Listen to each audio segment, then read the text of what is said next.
Asian cricket ने Asia cup 2023 का schedule जारी कर दिया।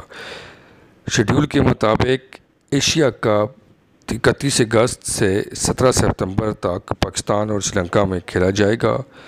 एशिया कप में पाकिस्तान, भारत, श्रीलंका, बांग्लादेश, अफ़गानिस्तान, नेपाल की टीमें शिरकत करेंगी और ये टोटल 13 मैचेस खेले जाएंगे, जिनमें से 4 मैच पाकिस्तान में खेले जाएंगे और बाकी 9 मैच जो हैं वो श्रीलंका में खेले जाएंगे। एशियन क्रिकेट काउंसिल की जानिब से जारी करदा प्रेस रिलीज़ के मुताबिक एशिया कप 31 अगस्त से 17 सितंबर तक खेला जाएगा, जिसमें बड़ी एलीट टीमें शामिल हैं, जिनमें पाकिस्तान, भारत, श्रीलंका, बांग्लादेश, अफ़गानिस्तान और नेपाल, और टोटल 13 मैचेस होंगे। ये टूर्नामेंट हाइब्रिड मॉडल की बुनियाद पर खेला जाएगा, जिसमें 4 मैचेस पाकिस्तान में होंगे और बाकी के मैचेस जो हैं वो श्रीलंका में खेले जाएंगे।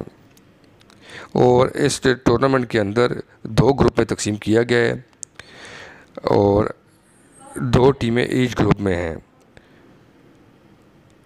तो ये जो क्वालिफाइंग फॉर सुपर 4 स्टेजेस में जाएंगी, तो टॉप टीम्स होंगी वो सुपर 4 स्टेज में एक दूसरे के मुकाबले खेलेंगी और उसके बाद उसका फाइनल हो जाएगा।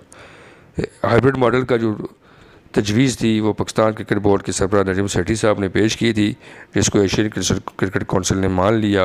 और उसके बाद एशिया कप की जो मेज़बानी है वो पाकिस्तान ही है, पाकिस्तान ही होस्ट करेगा, लेकिन 4 मैचेस पाकिस्तान में होंगे और बाकी मैचेस उसके श्रीलंका में खेले जाएंगे। अभी ताज़ा तरीन जो प्रेस रिलीज़ आई है एशियन क्रिकेट काउंसिल की जानिब से, उसमें ये बात वाज़ह तौर पर बताई गई है कि ये हाइब्रिड क्रिकेट मॉडल है, जिसके तहत 4 मैचेस पाकिस्तान में और बाकी के 9 मैचेस श्रीलंका में खेले जाएंगे। और पाकिस्तान और इंडिया का मैच भी श्रीलंका में ही खेला जाएगा और उसका फ़ाइनल भी श्रीलंका में ही होगा, लेकिन इसका होस्ट और मेज़बान पाकिस्तान होगा। ये एक बहुत अच्छी खबर है और अब आखिर एशिया कप जो है वो होने जा रहा है।